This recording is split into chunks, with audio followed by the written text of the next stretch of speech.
Patrick Steele, director of the Expendables series, a comedy action film starring director Kevin and Mediterranean 5 Harrison, is coming in strong. Toronto is a ghostly killer skilled in using various knives, possessing all. With his methods, there was no customer he couldn't pry open. He had just finished work that day and was returning home. The assassin organization's mission poster, Black Widow, contacted him.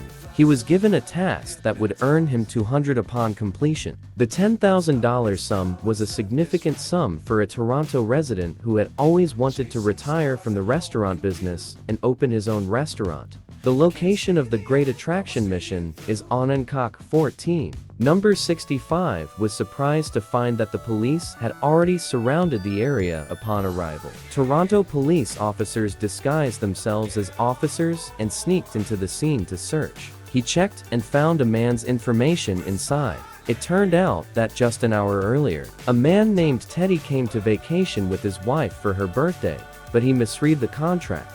The address on. Upon arriving at house number 1465, the two robbers mistook Teddy for the man hired by the boss. I've seen two fierce and evil-looking people face each other. The ruthless thug Teddy had no choice but to make the best of a mistake and used various methods on his target, starting with sincere persuasion. Then, by brandishing his claws and threatening his target, he finally spoke. This generates a serial number. What's the use? The next second, a stun grenade was thrown into the room, and the police surrounded the place. Under police questioning, Teddy tried his best to explain. The police believed that he had revealed his identity. He also needs his former Venezuelan Colonel Marin's idea from last year's coup attempt. He overthrew the existing government, but unfortunately, it was prevented by us intelligence agencies. Now he, after being wanted nationwide, he fled with his wife and vowed revenge, but the police couldn't find him.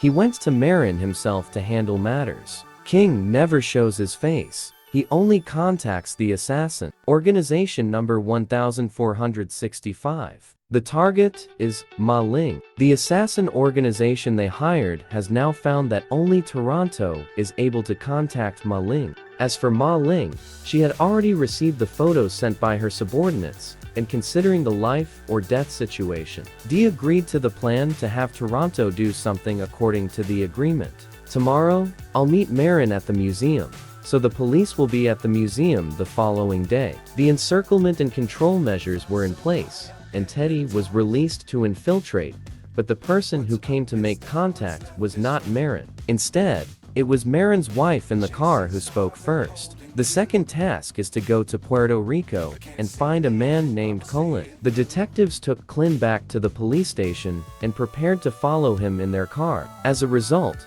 Toronto held a knife to his neck.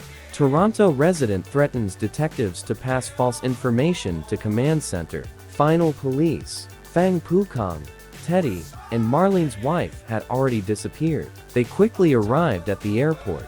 I boarded a cargo plane and was on the plane. The real Toronto appeared. He originally intended to expose Teddy's imposter identity. However, his words weren't sharp enough. He was no match for Teddy in verbal sparring. His subordinates even took out photos to verify, and Toronto, seeing that it had no choice but to take action. Professional killer. It's unusual to face enemies 3 to 5 times larger than yourself. He was not intimidated and quickly took control of the plane, but in the process of fighting, he accidentally hit the pilot, staring at airplanes with dead eyes. He immediately grabbed the controls when the plane was about to crash and miraculously saved it in the critical moment. But the plane was still affected, severely damaged. They were forced to make an emergency landing in the Puerto Rican wilderness, considering Teddy. For details regarding the mission, Toronto could only receive a call from Teddy and Scarlett Johansson inquiring about the mission's progress. It was learned from outside that Toronto had left behind a widow. The sister was extremely dissatisfied and immediately sent an assassin to silence him.